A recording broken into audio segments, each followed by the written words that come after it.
आज रात के 12 बज चुके थे और बरसात थमने का नाम ही नहीं ले रही थी। आज अपना काम खत्म करके मैं दफ्तर से निकला ही था कि तभी आधे रास्ते में मेरे जानने वाले अंकल वीरेंद्र ने मुझे रोक लिया। अरे आर्यन जी, इतने रात को आप यहाँ क्या कर रहे हैं? घर नहीं गए अभी तक? हाँ, वो मुझे आज कुछ ज़रूरी काम था दफ्तर में, लेकिन बस अभी घर ही जा रहा हूँ। आर्यन जी, आपको शायद पता नहीं है, लेकिन आज अमावस की काली रात है और आज रात अकेले बाहर नहीं जाई तो ही फायदे में रहेंगे। क्या बात कर रहे हो वीरेंद्र भाई?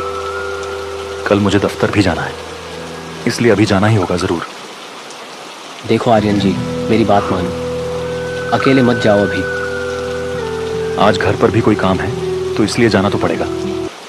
अच्छा, तो एक काम करो, थोड़ी देर रुक जाओ, मेरी यहाँ ड्यूटी ख़त्म हो जाए, फिर हम दोनों साथ चले जाते हैं।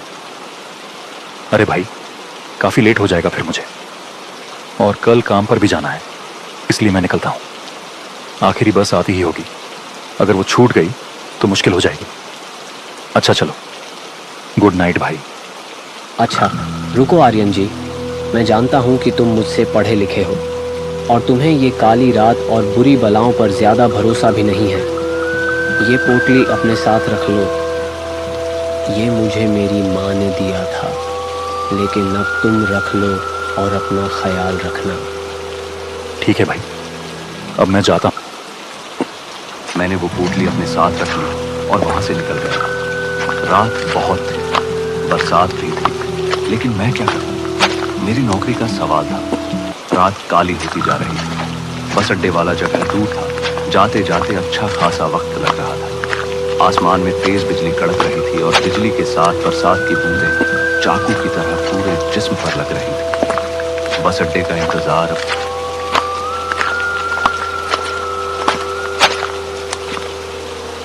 थोड़ी देर बाद मैं बस अड्डे पर पहुंच गया था। वहां पर खड़े होकर मैं गाड़ी का इंतजार करने लगा। बरसात और भी ज्यादा हो गई थी और मेरे आसपास अब कोई भी दिखाई नहीं दे रहा था। वहां पर सिर्फ मैं ही इंतजार कर रहा था। कुछ देर इंतजार करने के बाद मुझे अंदाजा हो गया कि शायद वो आखिरी बस भी निकल चुकी थी। तभी मैंने रोड पर सामने एक अजीब सी लड्ढकी देखी जो वहां पर बैठी हुई थी। अंधेरा बहुत ज्यादा था, इस वजह से मुझे वो ठीक से दिखाई नहीं दे रही थी। तभी आसमान में जोर से बिजली कट डाली, जिससे मेरा ध्यान हट गया और फिर जब मैंने उस जगह पर देखा तो वहां कुछ भी नहीं था। ये बात मुझे काफी अजीब लगी। मैं उसी के बारे में सोच ही रहा था कि अचानक वहां पर एक गुलाबी रंग की सादी में एक लड़की मेरी तरफ आने लगी। वो वहां पर आकर मेरे साथ ही रुक गई और ऐसा लग रहा था जैसे वो भी बस का इंतजार कर रही हो।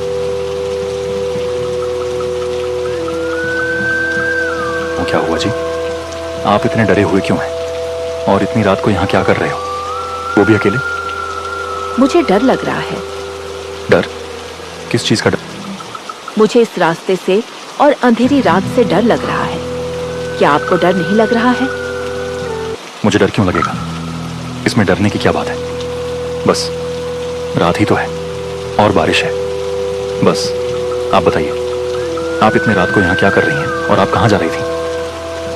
मैं घर जा रही थी, बस के लिए यहाँ इंतजार कर रही थी। जब आ रही थी तभी मैंने रोड के उस पार देखा कि कोई अजीब सी लड़की वहाँ बैठी हुई थी।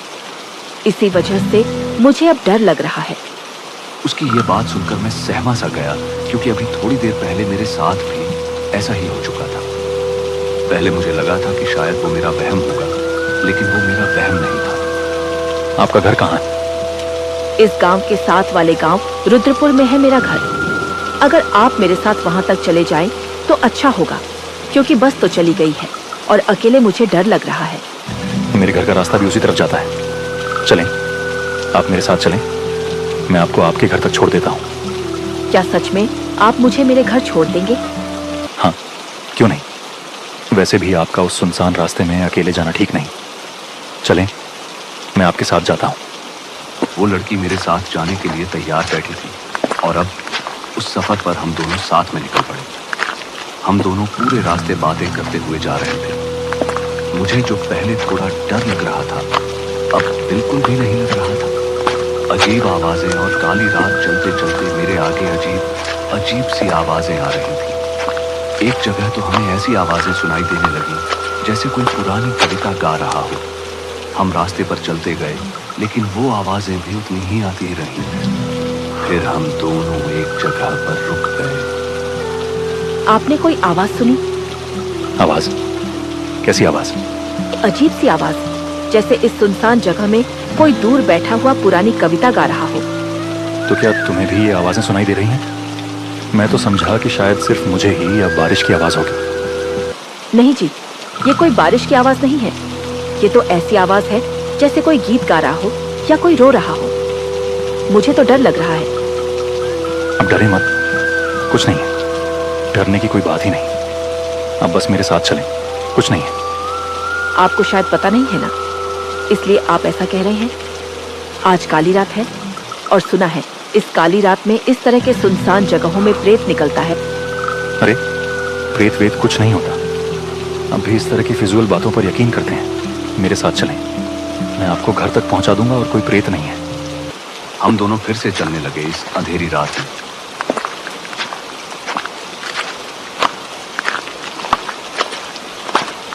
सुनसान जगह पर इस रास्ते से क्या आपको डर नहीं लगता? नहीं, इसमें डरने की क्या बात है? बस सिर्फ अंधेरा ही तो है। नहीं, बस सिर्फ अंधेरा नहीं है, यहाँ पर और कुछ है। यहाँ पर उसका इतना कहते ही मेरे पैर एकदम रुक गए। और कुछ का क्या मतलब? क्या है यहाँ पर? मैंने सुना है कि इस रास्ते पर प्रेत घूमता है जो अक्सर लोगों को अपनी बातों में डालकर मार देता है। नहीं, मैंने पहले भी कहा कि प्रेत जैसा कुछ नहीं होता। प्रेत वैसे कहीं नहीं होता। ये सब कहने की बातें हैं बस। आपने देखा नहीं है ना, इसलिए आप ऐसे बातें कर रहे हैं। प्रेत बहुत ही खतरनाक होता है। एक बार किसी को पकड़ ले तो फिर आसानी से नहीं छोड़ता। अगर कोई भी प्रेत के पकड़ में एक बार आ गया तो फिर उसका बचना बहुत मुश्किल है। वो सब तो ठीक है, लेकिन तुमने मुझे बताया नहीं कि क्या तुमने देखा है तो प्रेत? हाँ साहिब जी, मैं प्रेत ही तो हूँ। उसका इतना कहते ही मैं एकदम से रुक गया। मगर ये क्या, लड़की कहाँ गई? मैंने इधर उधर देखा मगर वो कहीं भी नहीं थी। अब मुझे उसकी बातों से डर लग रहा था। मुझे समझ नहीं आया कि वो कौन थी भी और अचानक गायब कैसे हो गई। मैं अब बहुत डरा हुआ था। मेरी सांस मानो थम सी गई थी। मैंने बिना इधर उधर देखे ही चुपचाप चलना शुरू कर दिया। जो मैं प्रेत वगैरह पर यकीन नहीं करता था, अब मुझे इस पर यकीन होने लगा था। डर के मारे मेरे हाथ पैर कांप रहे थे। अब मैं किसी तरह इस रास्ते को पार करना चाहता था। साहिब जी, क्या हुआ? डर गए आप? ये आवाज सुनकर मेरे होश उड़ गए। मैंने पीछे मुड़कर देखा तो वो लड़की फिर से वहीं पर खड़ी थी। अब मुझे उस लड़की से बहुत डर लग रहा था। तुम कहाँ चले गए थे? अरे साहिब जी, आप तो डर ही गए। मैं तो बस आपसे मजाक कर रही थी। उसका इतना कहते ही मेरी जान में जान आई। तुमने तो मुझे सच में ही डरा दिया था। साहिब जी, लेकिन आप तो कह रहे थे कि प्रेत वेत कुछ नहीं होता, तो फिर किस चीज से डर रहे थे? उसके सवाल का उस वक्त मेरे पास कोई जवाब नहीं था। मैं कुछ ना बोल सका।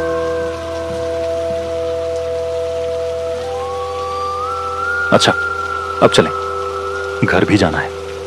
रात ज्यादा अंधेरी हो चुकी है। हाँ साहिब जी, चलें। देखो, रात के समय इस तरह के मजाक करना ठीक नहीं है। क्यों साहिब, आप मेरे मजाक से डर गए थे ना? नहीं, मैं डरा नहीं था। बस थोड़ा सा ही परेशान हो गया था कि तुम कहाँ चले गए थे। अच्छा, क्या अभी भी आपको यही लगता है कि प्रेत नहीं होता? अरे छोड़ो ना ये प्रेत की बातें, कोई और बात करते हैं। देखो, हम शायद बस घर पहुंचने ही वाले हैं। नहीं साहिब जी, घर तो अभी बहुत दूर है। लगता है तुम्हारा इस रास्ते से रोज का आना जाना है, इसलिए तुम्हें रास्ते की ज्यादा जानकारी है। हाँ साहिब जी, इस रास्ते से तो मेरा रोज का आना जाना लगा रहता है। तो क्या तुम्हें इस रास्ते में हर रोज अकेले जाने से डर नहीं लगता, क्योंकि यहाँ पर तो रात के वक्त कोई भी नहीं होता। नहीं साहिब जी, मुझे डर क्यों लगेगा? मुझे डर नहीं लगता क्योंकि मैं खुद एक प्रेत हूँ। मेरे साथ इस तरह का मजाक मत किया करो। लेकिन इस बार ये मजाक नहीं है।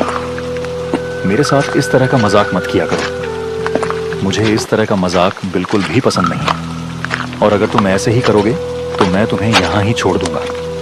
बस अब चुपचाप मेरे साथ चलो। इतना कहकर मैंने उसकी तरफ देखा, लेकिन वह फिर से गायब हो चुकी थी। देखो, रात बहुत हो चुकी है। मेरे साथ इस तरह का मजाक मत करो। चलो जल्दी से निकलो, रात हो गई है। तुम्हें घर नहीं जाना। मैंने उसे बहुत बार आवाज लगाई, लेकिन वह कहीं पर नहीं थी।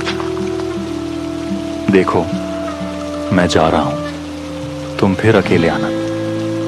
मैंने फिर से आवाज दी, लेकिन वह मुझे कहीं दिखाई नहीं दी। अब मैंने आगे बढ़ने का सोचा, लेकिन मुझे उस लड़की की भी फिक्र हो रही थी। आखिरकार यह रास्ता इतना सुनसान है और रात काफी काली हो चुकी थी। अजीब अजीब सी आवाजें आ रही थी, लेकिन अब मुझे आगे बढ़ना ही सही लगा।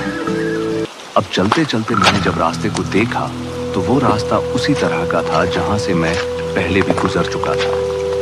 मैंने चारों तरफ नजर दौड़ाई तो समझ आ गया कि कुछ न कुछ गड़बड़ जरूर हो रही है मेरे साथ। अब मुझे कुछ समझ नहीं आ रहा था।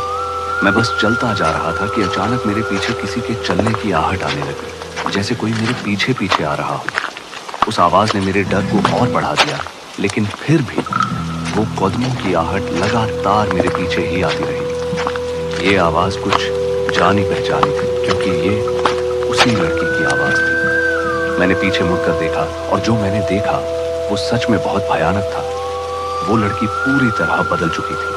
उसकी आंखें लाल थीं और उसके हाथ पांव और जिस्म ऐसे थे जैसे कोई खूंखार जानवर हो। ये सब देखकर मेरा तो डर से चेहरा सफेद पड़ गया और मैं फौरन वहां से भागने लगा। मैं तेज तेज चलने लगा। मेरा दिल बहुत तेज धड़क रहा था। बस मैं किसी तरह उस रास्ते से बाहर निकल जाना चाहता था।